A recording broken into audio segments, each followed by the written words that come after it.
Cuba missile संकट को ध्यान से समझिएगा। देखिए बात है 1961 का। अमेरिका के पास एक देश है क्यूबा, और इस क्यूबा में जो सरकार है वो साम्यवादी का सरकार है।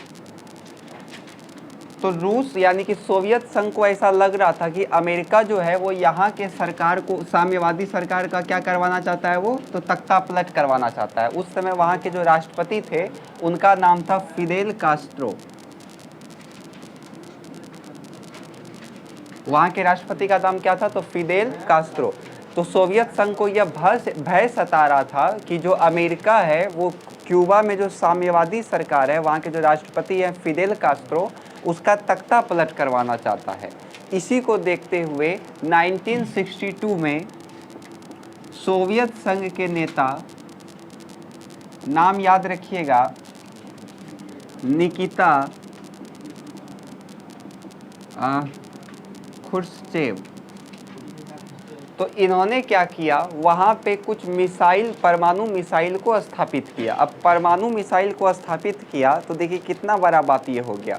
क्यों? क्योंकि आपको पता है कि द्वितीय विश्व युद्ध कब हुआ था, 1939 से लेकर के 1945 तक। तो एक पूरा दुनिया एक विश्व भर का युद्ध को झेला ही था, और दूसरा युद्ध फिर से उत्पन्न हो जाता परमाणु युद्ध, तो काफ़ी ज़्यादा क्या होता, संकट होता। क्यों संकट होता, इस बात को आप समझिए। अगर आप किसी देश पे परमाणु हमला करिएगा, मतलब वो देश तो बर्बाद हो गया। अगर वो देश बर्बाद होगा तो वो आपको छोड़ देगा क्या? वो तो यही समझेगा ना कि हम बर्बाद हो गए हैं तो सबको बर्बाद ही कर दो। वो भी तो परमाणु छोड़ सकता है ना। आज भारत के पास भी परमाणु हथियार है, पाकिस्तान के पास भी परमाणु हथियार है। पाकिस्तान जो बोलता है कि हम भारत पे परमाणु छोड़ देंगे, वो कहियो नहीं छोड़ेगा। भारत भी पाकिस्तान के ऊपर भी परमाणु कभी नहीं छोड़ेगा, हो ही नहीं सकता है ऐसा। क्यों नहीं हो सकता है उसको समझिए। भारत और पाकिस्तान के बीच में ज़्यादा दूरी है नहीं, दोनों अपना बॉर्डर शेयर करता है। आप यदि उस पर परमाणु हमला करिएगा तो क्या लगता है, परमाणु हमला वो सोचेगा नहीं केवल पाकिस्तान का बॉर्डर तक ही हम अपना रेडिएशन को रखेंगे, भारत में जाकर के अपना रेडिएशन को हम खत्म कर देंगे? वो तो ये सब नहीं पूछता है बॉर्डर ऑर्डर, वो तो पूरा अपना तबाही मचाएगा। वो तो ये नहीं देखेगा कि हम किस देश में फटे हैं। बात समझ में आ रहा है ना?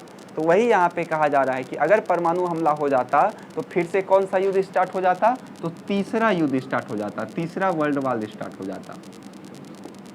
कब का बात हम आपको बता रहे हैं, 1962 का, जब सोवियत संघ को ऐसा खतरा महसूस हुआ कि क्यूबा जो देश है अमेरिका के बगल में, वो लोग क्या किया है, वहाँ के साम्यवादी सरकार जिसके राष्ट्रपति का नाम क्या था, तो फिदेल कास्ट्रो, उसको हटाने के लिए, तख्तापलट करने के लिए साजिश लड़ रहा है।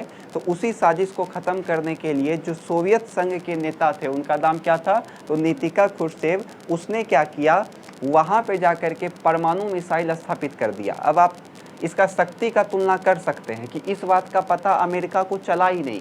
कब पता चला, तो 3 हफ्ता के बाद उसको पता चला कि सोवियत संघ ने क्यूबा में आकर के मिसाइल को स्थापित कर लिया है। सोचिए 3 हफ्ता बाद उसको पता चला, तो काफ़ी ज़्यादा ये लापरवाही इस समय हुआ। तो यही यहाँ पे, तो अब जो अमेरिका के राष्ट्रपति थे, क्या नाम था उनका, जॉन एफ कैनेडी, कैनेडी नहीं, कैनेडी, जॉन एफ कैनेडी। तो ये बार बार बोल रहा है इसको कि आप अपना मिसाइल, परमाणु मिसाइल को वहाँ से हटाइए, न तो हम भी लगा देंगे, युद्ध छिड़ जाएगा। तो सारा देश टुकटुकी लगा करके देख रहा है कि कब, पता नहीं कब दोनों में मिसाइल युद्ध हो जाए। तो इसी घटना को क्या कहा गया, तो क्यूबा मिसाइल संकट कहा गया। बात समझ में आया? एग्जाम में आएगा कि क्यूबा मिसाइल संकट से आप क्या समझते हैं, तो क्या लिखिएगा इसमें कि 1961 में सोवियत संघ के नेताओं को यह डर सताने लगा कि अमेरिका जो है वो क्यूबा, जहाँ पे साम्यवादी सरकार जिसके राष्ट्रपति फिदेल कास्ट्रो हैं, उसका तख्ता पलट करके वहाँ पे अपना सरकार को स्थापित करना चाहता है।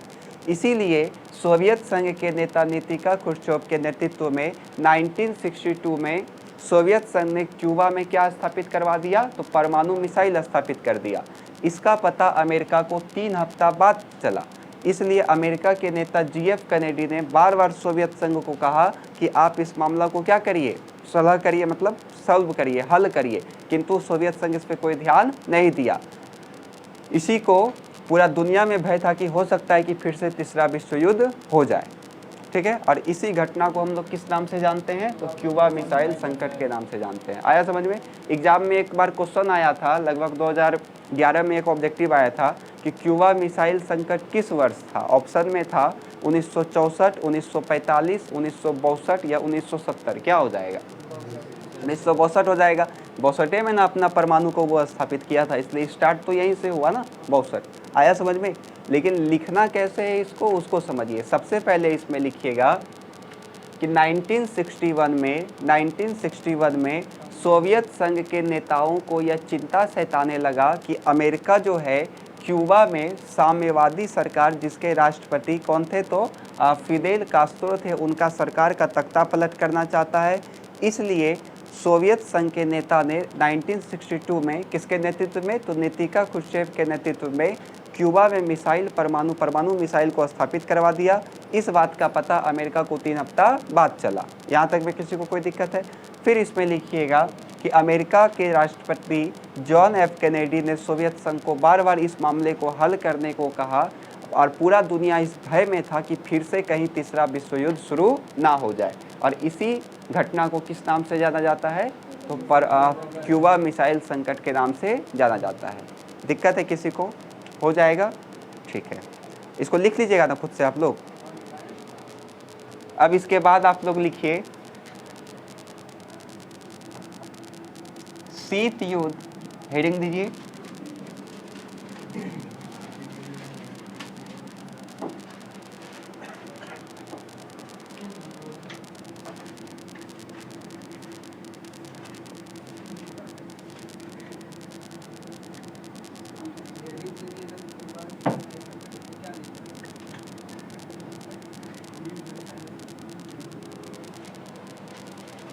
हेडिंग दीजिए शीत युद्ध और डैश दे करके लिख सकते हैं आप विचारधारा।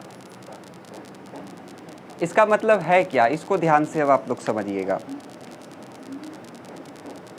क्या हुआ, आज 20 तारीख है, 20 अप्रैल।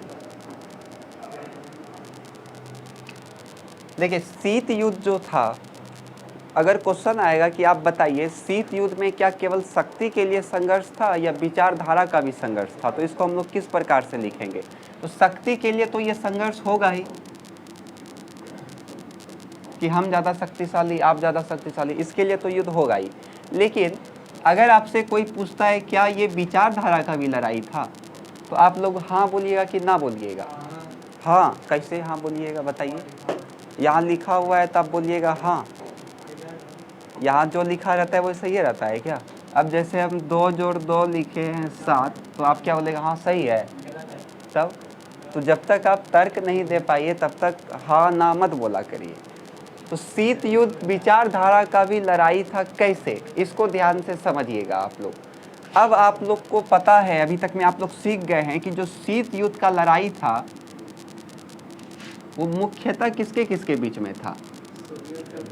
हाँ, एक तो आपका अमेरिका के बीच में था और दूसरा सोवियत संघ के बीच में था। और आप लोग को हम इकोनॉमिक्स में बता दिए थे कि अमेरिका में कौन सा अर्थव्यवस्था है, पूंजीवादी, लेकिन सोवियत संघ यानी कि रूस में कौन सा था, साम्यवादी। साम्यवादी मतलब वही समाजवादी, साम्यवादी अर्थव्यवस्था। अर्थव्यवस्था अगर किसी भी देश का है तो वो उसके परिस्थिति के हिसाब से डिपेंड करता है, वो उसके क्षेत्र के हिसाब से डिपेंड करता है। जैसे भारत में खाली जगह ढेरी है, मतलब खेत ढेरी है, तो जाहिर सी बात है यहाँ पे क्या होगा, खेती होगा। और यदि खेती होगा तो वहाँ पे कौन सा अर्थव्यवस्था है, तो साम्यवादी अर्थव्यवस्था, समाजवादी अर्थव्यवस्था है। लेकिन भारत के स्थिति में क्या है, यहाँ पे खेत भी है, उद्योग भी है, इसलिए यहाँ पे कौन सा अर्थव्यवस्था है, तो मिश्रित अर्थव्यवस्था है। लेकिन अगर आप सोवियत संघ की ओर ध्यान से देखिएगा तो वहाँ पे बहुत ज़्यादा क्षेत्र में कृषि होता है। वहाँ का जो अर्थव्यवस्था का मुख्य आधार है वो कृषि है। और पूरा कृषि को अगर लेकर के चलना है, पूरा कृषि का विकास अगर करना है, तो हमको कौन सा अर्थव्यवस्था को अपनाना पड़ेगा, तो साम्यवादी अर्थव्यवस्था को अपनाना पड़ेगा। बात समझ में आया। और दूसरा तरफ अमेरिका में कौन सा अर्थव्यवस्था है, तो पूंजीवादी अर्थव्यवस्था है। जब दोनों देश के बीच में युद्ध छिड़ा, शीत युद्ध छिड़ा, तो जो छोटका देश था, मतलब जो अन्य देश था, वो उसके सामने एक समस्या आया कि हम इसके साथ जाएं या इसके साथ आएं। क्योंकि दोनों शक्तिशाली था। ऐसा आप नहीं कह सकते कि ये कम था ये ज़्यादा था, दोनों बराबर का शक्तिशाली था। तो कई सारे देश, जिसका देश में पूंजीवादी अर्थव्यवस्था था वो चले गया किसके साथ, तो पूंजीवादी देश के साथ चला गया, यानी कि अमेरिका के साथ चला गया। और जिस देश में साम्यवादी अर्थव्यवस्था था वो चल गया किसके साथ, तो सोवियत संघ के साथ चला गया। बोलिए बात समझ में आया हम क्या बोल रहे हैं। तो कई सारा देश किसके साथ चल गया, सोवियत संघ के साथ, और कई सारा देश किसके साथ चल गया, अमेरिका के साथ चला गया। बात समझ में आया। क्यों गया, क्योंकि अन्य देश में कौन सा अर्थव्यवस्था था, तो पूंजीवादी अर्थव्यवस्था था। ये चाहता था कि मेरा जो जोड़ी पार्टी है हम भी उसी के साथ जाए, क्योंकि ये भी पूंजीवादी है ये भी पूंजीवादी है, दोनों मिल गया। उसी प्रकार से ये भी साम्यवादी देश था ये भी साम्यवादी था, तो दोनों क्या हो गया, मिल गया। जैसे आप उदाहरण लीजिए क्यूबा का, तो क्यूबा में कौन सा अर्थव्यवस्था था, बताइए। साम्यवादी अर्थव्यवस्था था। अभी जस्ट आपको इस टॉपिक के पहले बताए थे, साम्यवादी अर्थव्यवस्था था। और आपको पता है क्यूबा किसके साथ था, सोवियत संघ के साथ था। लेकिन अमेरिका उस पर क्या करना चाहता था, कब्जा करना चाहता था। लेकिन वो था किसके साथ, तो अमेरिका के साथ, सोवियत संघ के साथ था। क्यों था सोवियत संघ के साथ, क्योंकि वहाँ पे जो अर्थव्यवस्था था वो कौन सा अर्थव्यवस्था था, साम्यवादी। इसलिए वो किस देश के साथ गया था, साम्यवादी देश के साथ गया था। बात समझ में आया। लेकिन ये दौर आता है 1980 से 90 के बीच में, सोवियत संघ का जो साम्यवादी अर्थव्यवस्था है वो धीरे धीरे पतन होने लगता है, मतलब धीरे धीरे ख़त्म होने लगता है। जिसका एक परिणाम ये होता है कि 1991 में सोवियत संघ टूट जाता है। लगभग 15 देश में ये टूट जाता है। बहुत बड़ा देश था ये, आप मैप में देख सकते हैं। वो जो पीला वाला दिख रहा है वो है रूस, और उसमें 10-15 को देश मिला लीजिए तो वो पूरा बन जाएगा, तब वो क्या हो जाएगा, सोवियत संघ। सबसे बड़ा देश वही है दुनिया का, हाँ सबसे बड़ा देश वही है। और अब उसका नाम क्या हो गया है, तो रूस हो गया है। कब टूटा वो देश, तो 1991 में। और इसके बाद जैसे वो देश टूटा तो उसका सारा का सारा शक्ति भी तो बिखर गया होगा। तो अब फिर ज़्यादा शक्तिशाली कौन बचा, अमेरिका बचा। तो अमेरिका का वर्चस्व इसके बाद आपको पढ़ना है। 1991 में सोवियत संघ का क्या हो गया, टूट गया। वो कई सारे देश में टूट गया, जिस कारण से उसका शक्ति थोड़ा सा क्या हो गया, कम हो गया। थोड़ा सा तो कम हुआ ही होगा, और अमेरिका का पल्ला भारी पड़ गया। इसलिए अमेरिका ज़्यादा शक्तिशाली हो गया 1991 के बाद, और रूस थोड़ा सा कम हो गया। लेकिन अभी फिर से दोनों लगभग बराबर ही हैं। बात समझ में आया। अब इसको आपको बोलना कैसे है उसको ध्यान से समझिए। एग्जाम में एक क्वेश्चन आएगा कि शीत युद्ध का जो दौर था वो शक्ति के लिए संघर्ष के साथ साथ विचारधारा का भी युद्ध था, कैसे, क्वेश्चन समझ में आया। शीत युद्ध का दौर शक्ति के लिए संघर्ष के साथ साथ विचारधारा का भी युद्ध था, कैसे। तो इसमें लिखिएगा, शीत युद्ध 1945 में जब द्वितीय विश्व युद्ध समाप्त हुआ तो सोवियत संघ और अमेरिका के बीच में शुरू हुआ। यहाँ तक में किसी को दिक्कत। शीत युद्ध 1945 में जब द्वितीय विश्व युद्ध समाप्त हुआ तो अमेरिका और सोवियत संघ के बीच में शुरू हुआ। तो जो पश्चिमी देश था, पश्चिमी देश नक्शा समझ रहे हैं ना, जो पश्चिमी देश था उसमें ज़्यादातर साम्यवादी अर्थव्यवस्था था, क्योंकि वहाँ का जो अर्थव्यवस्था का आधार था वो कृषि था। इसलिए वे देश जो साम्यवादी अर्थव्यवस्था था वो चला गया किसके साथ, सोवियत संघ के साथ। तो वहीं जो यूरोपीय देश थे, जो यूरोपीय देश थे वहाँ पे पूंजीवादी अर्थव्यवस्था था, इसलिए ये सब चला गया किसके साथ, तो अमेरिका के साथ चला गया। आया समझ में। इसलिए हम कह सकते हैं कि जो शीत युद्ध का दौर था या शीत युद्ध जो था वो शक्ति का संघर्ष के साथ साथ विचारधारा का भी संघर्ष था, ठीक है। किंतु 1980 से 90 के बीच में सोवियत संघ में साम्यवादी अर्थव्यवस्था का धीरे धीरे क्या होने लगा, पतन होने लगा, जिस कारण से 1991 में सोवियत संघ क्या हो गया, तो कई सारे देशों में टूट गया। परिणाम यह हुआ कि सोवियत संघ अमेरिका के सामने क्या पड़ने लगा, कमज़ोर पड़ने लगा, और इस प्रकार से शीत युद्ध उसके बाद क्या हो गया, समाप्त हो गया। आया समझ में। यहाँ तक में किसी को कोई दिक्कत है, चलिए बोल के दिखाइए। सौरभ कुमार,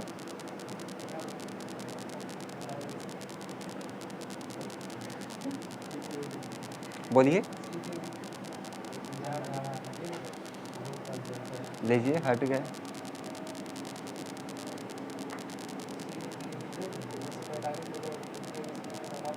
हाँ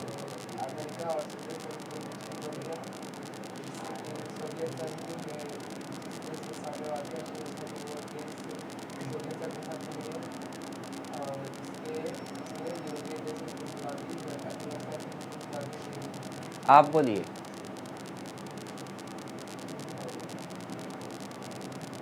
ये तो अपना याद करके बैठ गया चुपचाप से, आपको गप में फंसा रहा है।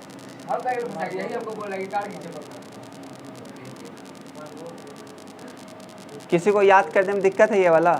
देखिए, याद करने का एक सिंपल नियम होता है। आप लोग का पहला टेस्ट जो हम लिए थे उसमें सबका 50% से भी कम नंबर था।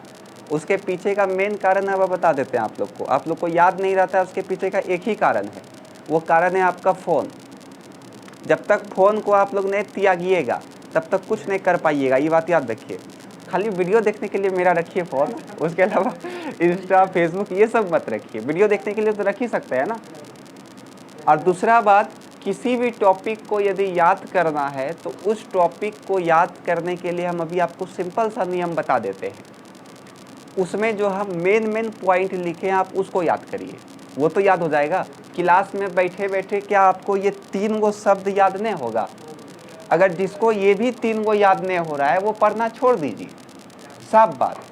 जिसको क्लास में बैठे बैठे ये 2 ठो शब्द याद नहीं हो रहा है जो हम लिखे हैं यहाँ पे, वो पढ़ना छोड़ दीजिए, उसको पढ़ना बेकार है।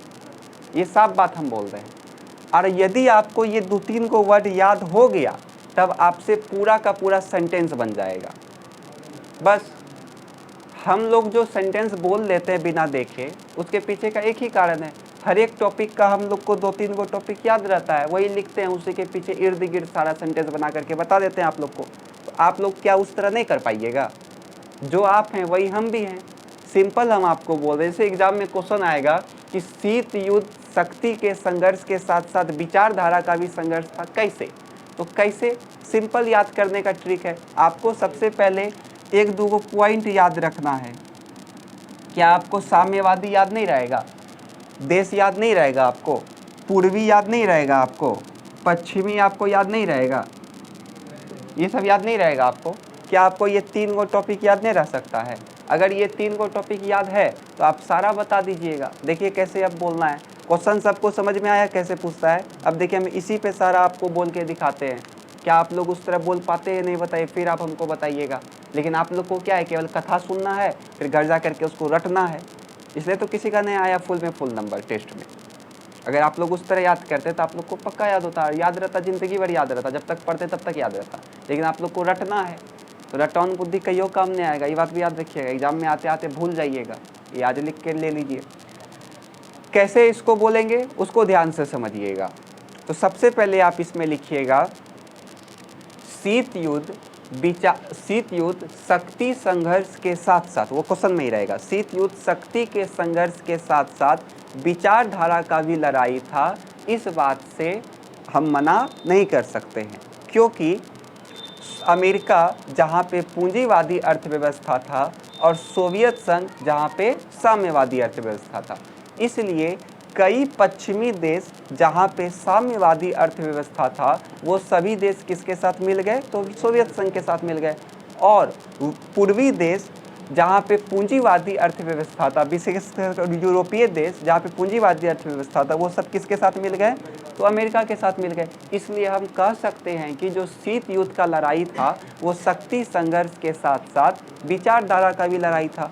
किंतु 1980 से 90 के दशक में सोवियत संघ में साम्यवादी अर्थव्यवस्था का धीरे धीरे क्या होने लगा? पतन होने लगा, जिस कारण से 1991 में सोवियत संघ का पतन हो गया। सोवियत संघ कई देशों में टूट गया, खत्म हो गया। क्या इतना सा बोलने में दिक्कत होता आप लोग को? लिखिए,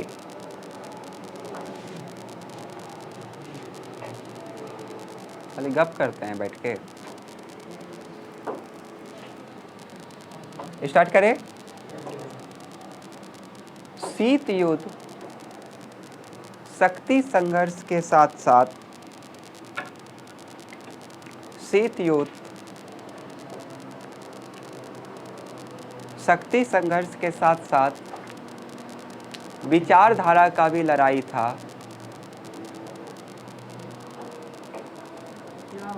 कितना नंबर आया है? हैं? आपका कितना नंबर आया है? 0। सब्जेक्टिव में कितना है? तो गपियाते का है? हमसे गपियाते हैं।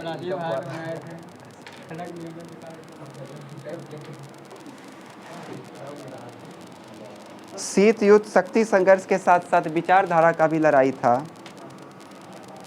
विचारधारा का भी लड़ाई था। हो गया। सोवियत संघ जहां साम्यवादी अर्थव्यवस्था था, सोवियत संघ जहां साम्यवादी अर्थव्यवस्था था, क्योंकि वहाँ कृषि की प्रधानता थी, क्योंकि वहाँ कृषि की प्रधानता थी, सोवियत संघ जहाँ साम्यवादी अर्थव्यवस्था थी, क्योंकि वहाँ कृषि की प्रधानता थी, क्योंकि वहाँ कृषि की प्रधानता थी, इसलिए कई पश्चिमी देश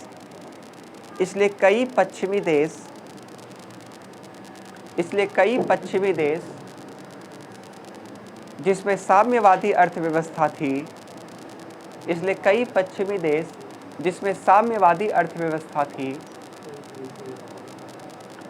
इसलिए कई पश्चिमी देश जहां साम्यवादी अर्थव्यवस्था थी,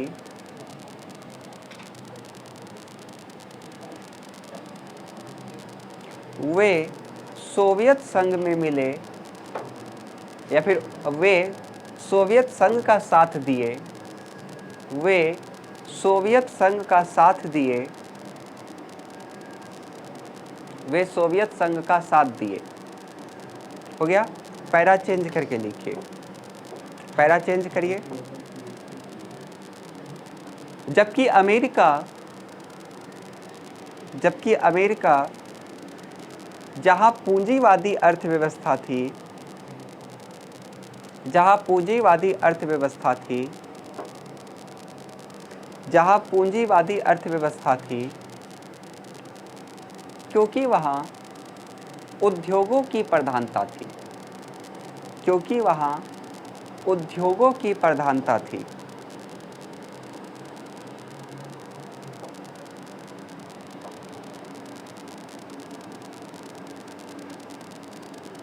हो गया। उसके बाद लिखिए इसी में, पूर्वी यूरोपीय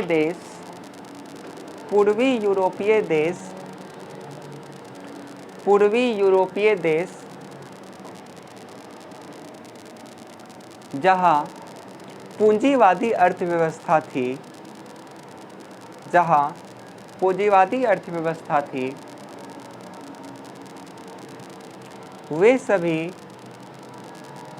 वे सभी अमेरिका का साथ दिया, वे सभी अमेरिका का साथ दिया। इसलिए हम कह सकते हैं कि